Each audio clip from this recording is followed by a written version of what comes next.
Welcome to another episode of Silicon Bites.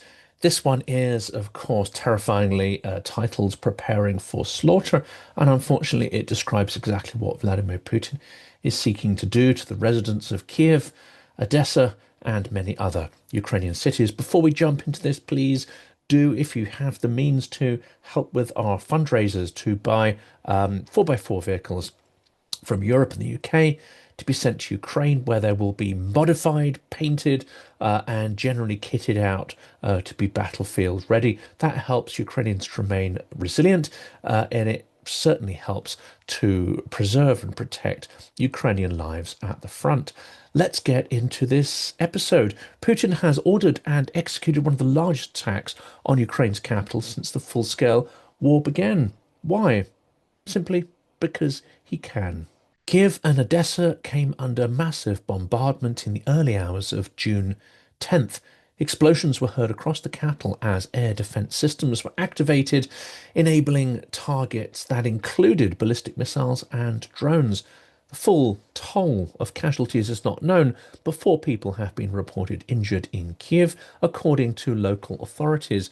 In the southern city of Odessa, 2 men were killed and at least 8 civilians were wounded. One more person suffered shock. Again, this may not be the final toll. Zelensky proclaimed this as one of the largest attacks on Kiev to date, and few people would have slept through the intense bombardment that lasted several hours. Russian missiles and Shahed drones strike out the efforts of the United States and others around the world to force Russia into peace, wrote Zelensky on X. For yet another night, instead of a ceasefire, there was a massive strike with Shahed drones, cruise, and ballistic missiles. Mayor Vitaly Klitschko reported cars on fire in the Shevchenkivsky district. Journalists on the ground reported the sound of drones and multiple explosions throughout the capital. Drone debris fell on the grounds of a school in the Obolonsky district. Smoke was seen coming from non-residential buildings in the Dniprovsky district.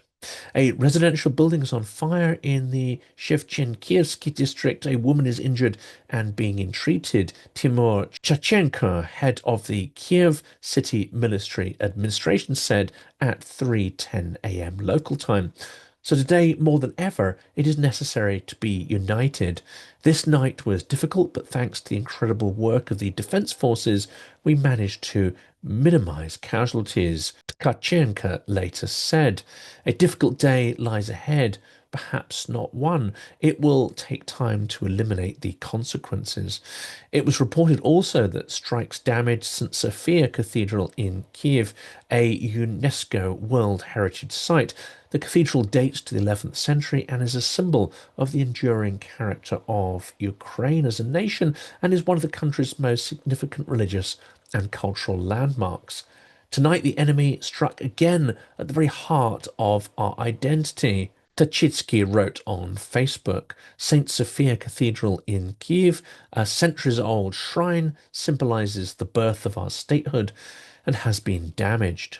Russia launched 315 Shahed-type attack drones and decoys against Ukraine overnight, as well as 2 North Korean KN-23 ballistic missiles and 5 Iskander-K cruise missiles, primarily targeting Kyiv, the Air Force reported.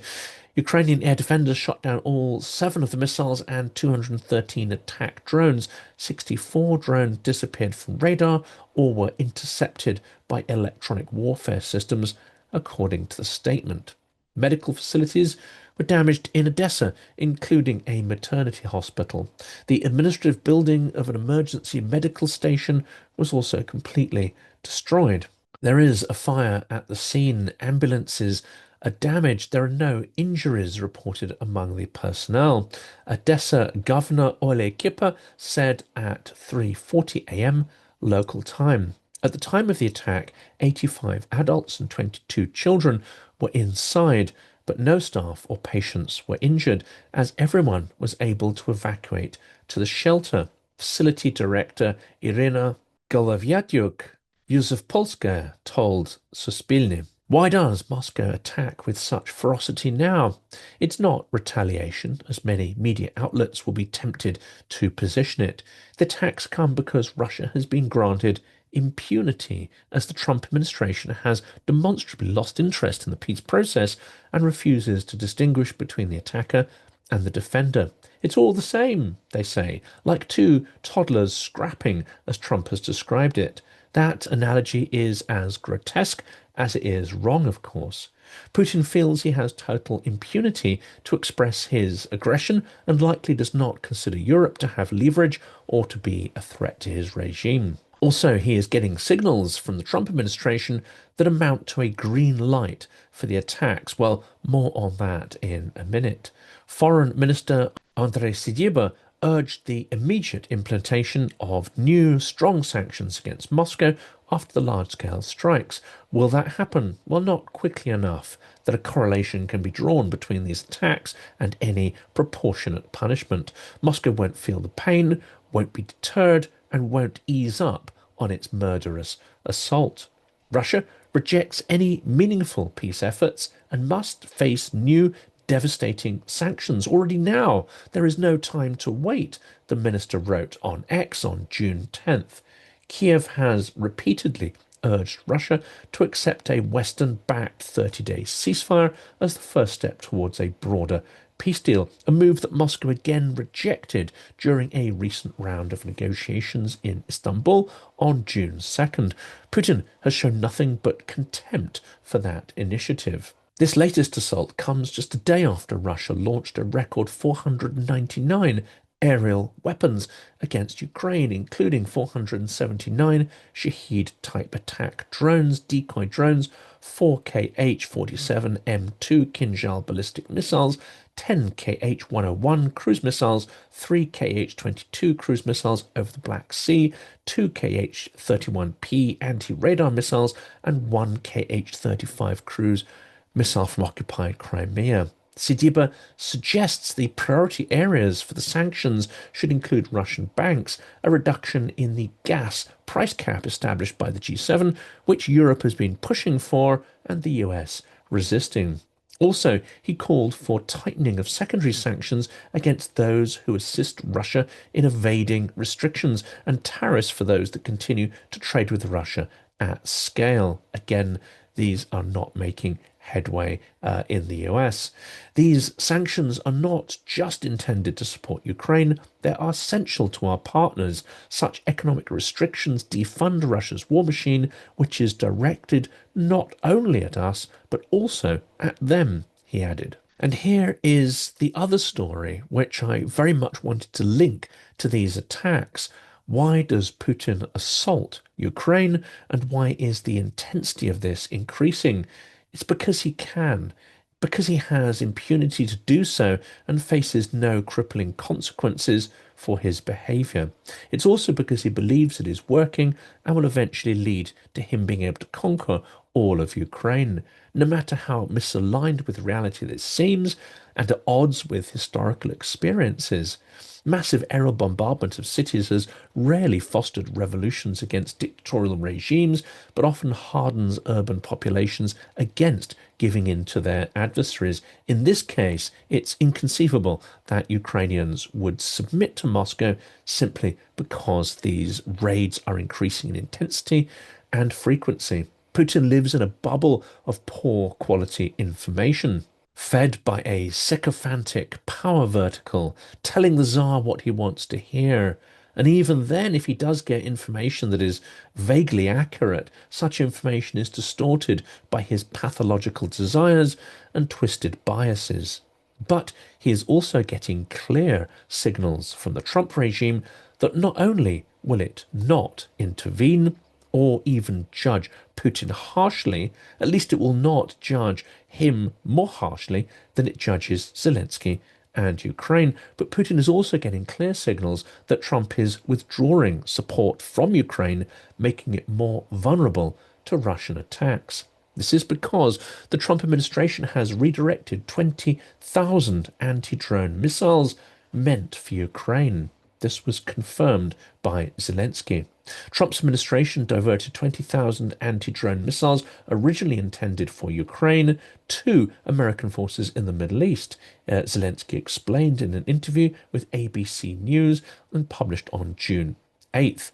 Ukraine had been counting on those missiles to help counter the relentless Russian drone attacks. As the war has developed and Russian production and tactics have evolved, we've started seeing swarms of Iranian-designed Shahed-type drones, including the record 472 drones in a single night. We have big problems with Shaheds, Zelensky said. We will find all the tools to destroy them, but we counted on this project. 20,000 missiles, anti-Shahed missiles. It was not expensive, but it is a special technology. The plan had apparently been agreed with US Defense Secretary Lloyd Austin and was launched under Biden's administration.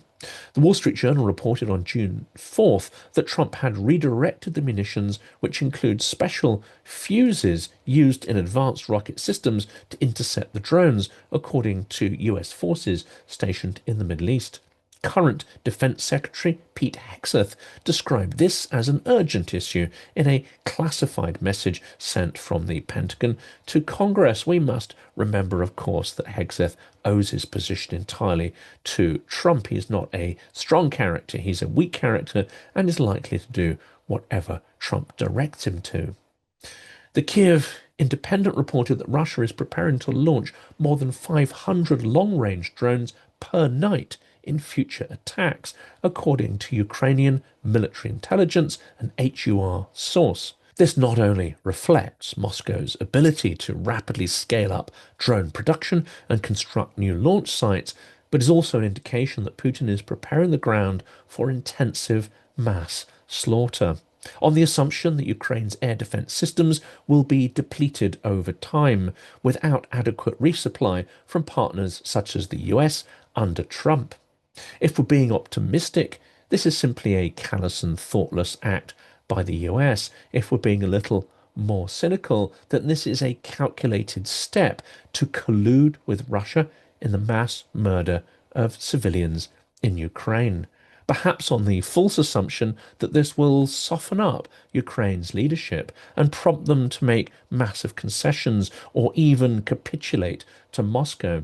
Either way, this is complicity with murder on the part of Trump. It is direct enablement of Putin's genocidal policies and unhinged aggression. Well, why so? You may think that this is a hyperbolic statement. No, it is not.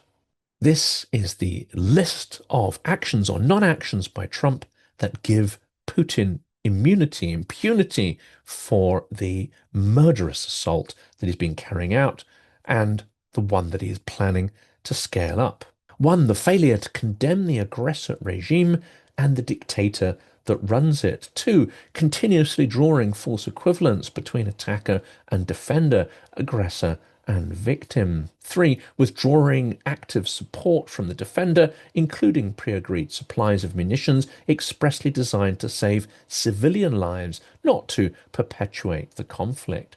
Four, failure to apply any pressure to the aggressor, economically, politically, or militarily, to coerce them to sue for peace or choke off their ability to sustain the aggression. Five, and lastly, blocking all sorts of measures such as secondary sanctions, closing sanctions loopholes, preventing the lowering of the oil price cap, etc. Blocking all these things, allowing Putin's war economy to continue its aggression and to continue to scale up the production of these lethal munitions. The US is no longer a reliable ally for Ukraine. In fact, it is claiming a position of neutrality, which in all fact is to the advantage of the aggressor state, not the victim nation. The US administration halted the approval of new military aid supplies to Ukraine since the very start of Trump's second term in January. Trump has repeatedly expressed skepticism about continued assistance to Kyiv. Trump suspended military shipments temporarily earlier this year, as well as intelligence data. These were only resumed after Ukraine agreed to a ceasefire framework during peace talks in Jeddah on March the 11th.